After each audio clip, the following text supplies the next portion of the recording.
Hello po! May isang setup nga kami today at buti na lang isa nga lang ang setup ngayon dahil ang sama ng panahon, apakalakas ng ulan, napakahasal talaga ng ulan, kailan kaya matatapos to? No choice tuloy na naman kundi maligo ng ulan si Papa kasi siya yung nagsasakay ng mga gamit.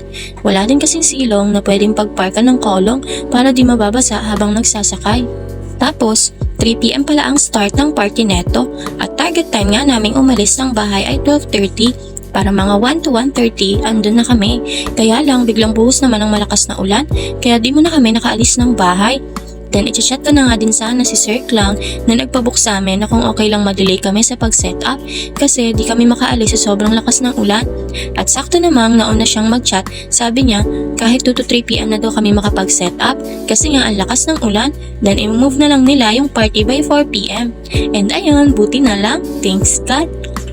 Tapos, nang mga 1:30 na nga kahit malakas pa yung ulan ay umalis na kami para bago din kami pumunta sa venue, makuha din muna namin yung parcel namin sa drop and go. Nagkapote na lang din pala si partner para di mabasa at di na naglagay ng trapal sa harap kasi sagabal din minsan kapag sobrang lakas ng ulan.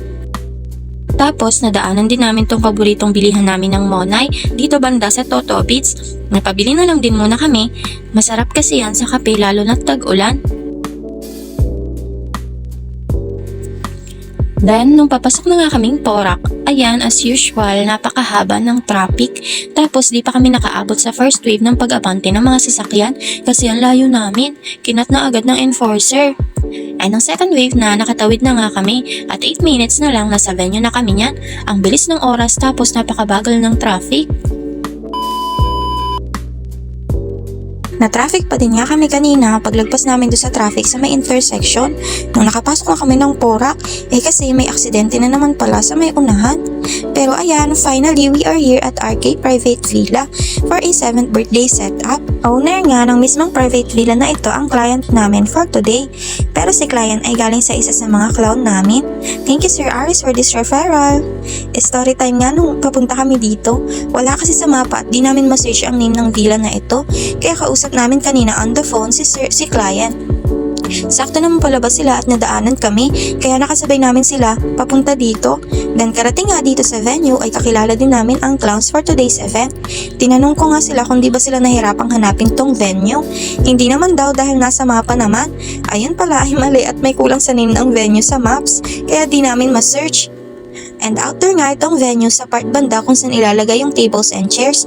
Kanina nga ay sobrang lakas ng ulan kaya andito sila lahat kanina sa loob.